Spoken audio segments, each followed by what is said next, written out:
Ya, bertemu kembali dalam soal jawab. Kita menganalisa prestasi sukan negara badminton pasca Piala Thomas. Dan sebelum kita berehat tadi, saya nak bertanyakan kepada Datuk Seri Jalani tentang pada pandangan Datuk Seri lah, apakah Malaysia mampu melahirkan satu kelompok pemain dari satu keluarga seperti acuan keluarga Sidek ni pada zaman hari ini? Apa yang kita lihat sekarang memang kalau nak dilihat ya memang ada. Contohnya macam Zulfadli dan adik-beradik dia kan, ada 3 orang.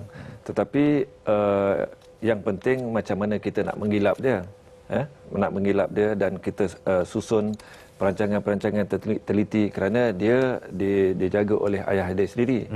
Jadi di situ ia penting kerana apabila dia punya kelab sendiri, okey, untuk melatih anak dia sendiri, contohnya Zulfadli dah menang World Junior Champion for example Jadi dekat situ perancangan seterusnya untuk ke mana? Dan apa yang kekurangan ada pada dia untuk dia melangkah satu lagi takuk di peringkat international yang mana kita lihat dia masih muda, contohnya 19 tahun, tetapi apabila you nak melangkah lagi satu ke umur yang 21 tahun, you di situ kalau you extraordinary saja you akan lepas, contohnya you boleh menang dengan player-player yang mana berumur lebih tinggi daripada you, lebih tua daripada you. Jadi dekat situ itulah yang mana bagaimana dia nak menyusun, ayah dia nak menyusun untuk make sure that Zulfadli ini sentiasa dia ada di tahap yang tertinggi. Kerana kita lihat sekarang dengan keadaan dia yang sentiasa injury apa semua, jadi perlu bantuan contohnya di situ. Jadi sekarang macam Datuk ada di ASN kan, boleh membantu melihat bagaimana untuk daripada segi apa kekurangan dia. Kerana sayang sebab itu salah satu talent. Jadi dekat situ bukannya kita tak ada satu family, satu keluarga macam arwah Datuk sini ada, tetapi macam mana kita nak menyusun untuk supaya dia akan berjaya ke peringkat yang tertinggi suatu hari nanti. Sudi tak keluarga Sidek ni membimbing dengan acuan yang mungkin dipertingkatkan ke untuk membawa legasi yang sama juga seperti keluarga Sidek? Sebenarnya kita tak ada masalah, tetapi macam kita cakap lah kerana contohnya macam Datuk Misbun melatih anak dia kan, so happen to be anak dia yang mana kita dah lihat dengan cara percaturan Misbun tu dalam masa sesingkat je, kerana bagi saya Datuk Misbun ialah extraordinary. Sebab apabila dia pegang satu tanggungjawab, dia akan buktikan yang dia boleh. Dan kita pun dah nampak contohnya daripada yang sudah-sudah, contohnya Hafiz 19 tahun tak diberi harapan, dia pegang dalam masa 1-2 tahun dah become All England Champion. Contohnya Rashid World Number 1, Roslin apa semua. Jadi dekat situ kelebihan dia. Jadi apa yang kita lihat sekarang ni, yang mana bagaimana kita nak merancang supaya ianya nampak boleh mendatangkan boleh mendatangkan result yang baik. Ya, Datuk Seri, saya tertarik dengan apa yang Datuk Seri katakan Hafiz Hashim. Okey, satu ketika dahulu Datuk Misbun sendiri mengatakan bahawa Hafiz Hashim seorang pemain yang sempurna, cuma digilap. Okey. Tapi agaknya apakah tiba-tiba prestasi Hafiz kita lihat merudum. Last kali dia kali terakhir Hafiz juara All England pada tahun 2003. Kemudian terus lenyap. Datuk Seri melihat apakah punca sebenar masalah Hafiz Hashim? Saya pernah bertanya sendiri dengan Datuk Misbun Dia cakap Jack, waktu tu Jack, dia cakap sekarang kita dah nampak Hafiz daripada contohnya waktu tu dia keluar daripada saya pegang dan saya nak jadikan, kau pun tahu yang saya nak jadikan dia seorang champion. Dan itu soalan pertama dia. Jadi saya cakap, Bun, kau buatlah. Jadi daripada situ, pertama, apabila kita nak menjadi champion, yang perlu ada perlu ada pada setiap pemain tu adalah keinginan dia. Keinginan dia. You must be extraordinary to become champion. Dan dia adalah seorang yang patuh at that particular time patuh daripada segi training, mengikut kata coach, kita dah siapkan dia punya tournament untuk ke overseas dan dia perform. Okey, apabila dia menang All England, waktu tu dengan dia rasa dia pun sendiri tak percaya macam mana aku boleh menang All England. Jadi dekat situ sesingkat itu dalam masa 2 tahun tu. Jadi dekat situ kita harus nilai balik kenapa prestasi dia menurun. Jadi apa yang Misbun katakan, yang mana dia cakap you hanya serah tenaga you pada saya. saya tak nak tahu urusan apa, saya tak nak tahu soal. Kerana waktu sebelum dia champion, dia duduk dengan Misbun, Datuk Misbun. Lepas tu dia duduk dengan sewa, duduk di luar. Jadi dekat situ kita tak boleh, kerana nak jadi champion ni mesti ada self disiplin. Kalau self disiplin tak ada, siapa kita nak cakap kau balik pukul 10, kau balik mesti tidur cepat. Besok pagi pukul 5 kau nak training. Tak boleh. So jadi dekat situ apabila keinginan dia dah menurun dan tak cukup untuk menampung bebanan daripada segi fiziknya untuk dia pergi lebih jauh, maka dia gagal. Dan dekat situ dia terkapai dengan injury, you nak datang balik untuk menang, memang satu perkara yang memang susah. Dan oleh kerana itu juga waktu time tu Datuk Misbun masuk ke BM, yang mana waktu tu Hafiz masih lagi nombor 1 dan at that time maka dicantumkan dengan Datuk Chong Wei. Maka selepas itulah maka Chong Wei mengambil kesempatan training bersama Hafiz dan juga Roslin waktu tu yang ada di situ. Maka dengan keinginan Chong Wei yang luar biasa, disiplin dia yang tinggi, saya tak ada mustahil dia boleh jadi world number, dan terbukti sampai sekarang.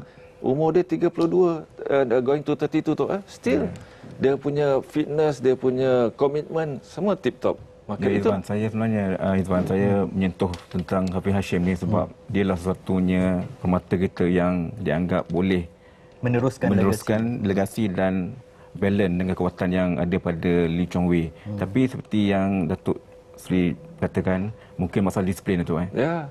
Keinginan, not only disiplin, keinginan untuk terus berjaya di tahap yang tertinggi. Di peringkat BAM, bagaimana masalah-masalah ini nak diatasi? Apa strategi-strategi pemain yang ada ni, yang dalam berapa Datuk katakan tadi ada 70 di BJSS dan sebagainya, supaya masalah-masalah apabila dah dibentuk ni tak adalah dia luntur dan ada masalah disiplin sebagainya. Apa yang mungkin BAM rancangkan, Datuk? Saya setuju dengan pandangan Datuk Sri tadi bahawa untuk kita menjadi pemain yang bertaraf dunia, kita harus mempunyai disiplin yang tinggi, mental strength yang tinggi, dan juga keyakinan untuk berjaya tu sangat tinggi, hunger to win. Kalau kita tengok hari ini, kita banyak pemain-pemain kita, contohnya bila Datuk Sri kata, contohnya Zulfazli. Bagaimana kita nak bawa Zulfazli yang juga World Junior Champion jadi world class, top 10 players. Kalau kita tengok recently Momota, dulu World Junior Champion, sekarang dah dalam kelas yang lebih tinggi. Lebih tinggi. Bagi kita, penduduk negara yang 28 juta, dengan penduduk contohnya China 1.2 bilion, contohnya Indonesia 280 million. Kita mesti ada kita punya niche dalam berdaya saing ni. Kalau kita tak ada disiplin, yang 1.2 bilion ni ada disiplin. Kalau kita tak ada mental strength, yang 1.2 bilion dengan 280 million ni ada benda tu, kita tak akan ke mana-mana. Sebab tu saya kata tadi balik kepada pertama, macam mana kita nak broader kita talent base. Contohnya Denmark kata ada easily few hundred thousand talent base contoh. Kita mungkin walaupun kita punya nation ni is a badminton craze nation, ya, memang gila badminton, tapi bila kita nak dapat dari segi talent base kita sikit, because kita sometimes kita work in silo. Contohnya sekolah buat lain, club buat lain, persatuan negeri buat lain. So saya rasa sudah tiba masanya, sebab tu kita kata masa kepimpinan di bawah kepimpinan Tan Sri Tengku Mahathir ni, kita kata we are more open. You challenge our ranking. Okay? That is one. Yang kedua, kita kata kita broader punya talent base. Okay, now kita dah start engage club-club. Kita dah pergi jumpa sekolah-sekolah. Kita kata kita punya pembangunan di negeri-negeri mesti agresif lagi. Supaya akhirnya bila kita ada talent base dan mereka ini saling berlawan antara satu sama lain, akhirnya kita akan dapat lebih ramai Datuk Lee Chong Wei di peringkat senior. Di samping tu, contohnya kita hari ini kita akan menubuhkan Akademi Kecemerlangan Badminton Negara yang akan berpusat di Bukit Jalil dalam pembinaan. Dalam masa 18 bulan lagi akan siap. Ia akan melibatkan 200 pelajar, ya, bangunan 7 tingkat, dan kita akan ambil daripada seluruh negara yang akan kita tempatkan full time badminton daripada umur 13 sampai umur 18. Ini perancangan di BAM sekarang ni. So saya rasa benda-benda ni perlu kita ambil bukan hanya BAM saja, kita perlu melibatkan lebih banyak lagi stakeholder. Okey Datuk, talent base Datuk, maksudnya kita menghimpunkan pemain terbaik seluruh negara berlatih satu bumbung di dalam BAM. Yep. Okey, apa yang kita lihat sekarang ni, okey, kita memang ada satu kelompok pemain yang berpotensi. Tapi menjelang kejohanan, apa yang kita lihat, yang akan keluar bertanding Lee Chong Wei, Darren Liu, Chong Wei Feng. Nama-nama tu Nama juga yang sama. Agaknya sejauh mana BAM melihat untuk memberi pendedahan, sama ada mendedahkan mereka untuk mencapai kejayaan atau mencari pengalaman? Saya rasa buat masa ini, masa saya katakanlah, yang paling dekat dengan Lee Chong Wei adalah mereka-mereka ni. Contohnya bila kita buat, hari ini kita ada keterbukaan kita bahawa untuk single nombor 4, kita buat open trial, you challenge antara satu sama lain. Sebab tu akhirnya Goh Soon Huat dapat. Ya.